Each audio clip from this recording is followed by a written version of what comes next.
Simply put, it was a shock today when we learned that the general who symbolized the discipline and honor of the American military, the man entrusted with the vital secrets of the CIA, General David Petraeus, resigned, citing an extramarital affair. The first CIA director in history to resign this way, and the story is still breaking. So we go straight to ABC senior foreign affairs correspondent Martha Raddatz right now. Martha.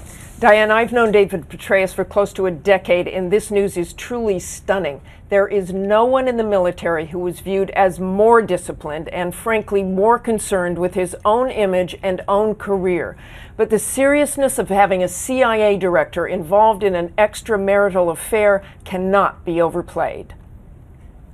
As CIA director, Petraeus held all of the nation's secrets, but was keeping a big one of his own.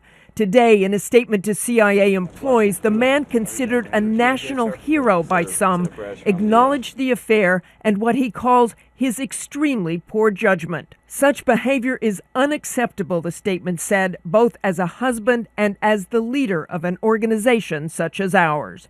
Petraeus went to the White House yesterday to turn in his resignation, the same place he has so frequently been called upon to serve. It was a great privilege to serve there with our young men and women. Today, in a statement, President Obama praised Petraeus' dedication and patriotism and said his thoughts and prayers are with Dave and Holly Petraeus.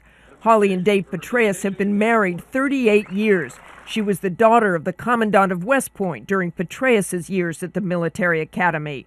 Petraeus went on to a distinguished military career in Iraq under George Bush's tenure. General David Petraeus was asked to do a very difficult job, and he did it with distinction and honor.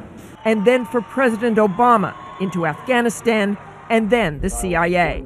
But that is why this is so troubling. Certainly others have been involved in extramarital affairs in Congress and elsewhere, but having the director of Central Intelligence involved in an illicit affair with world leaders, friend and foe, watching his every move and almost certainly looking for vulnerabilities and possibilities for blackmail.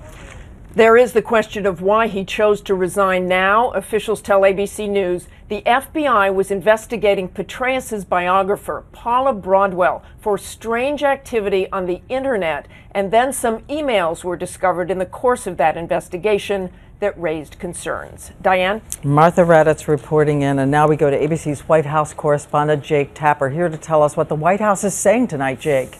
Well, Diane, senior White House officials tell me that the overwhelming emotion here is surprise and, of course, sorrow for a colleague and his family. White House officials were told about this on Wednesday, the day after President Obama was re-elected. They were told by the Director of National Intelligence, James Clapper. On Thursday, President Obama was informed about this situation, the entire situation, the FBI investigation as well as the affair. General Petraeus called the National Security Advisor, Tom Donilon, said he wanted to talk to the president. At that meeting yesterday, he offered to resign. President Obama thought about it, conferred with aides, and today called Petraeus and accepted that resignation. The new acting director of the CIA will be the number 2, the deputy director, Mike Morrell, with whom President Obama has worked closely during the Osama bin Laden raid planning, for instance, and he has the inside track. But this does come at an awkward time for the CIA. They are going to be called to Congress next week to talk about what went wrong at Benghazi, and of course, the CIA is under constant pressure because of the threat of terrorist attack, Diane.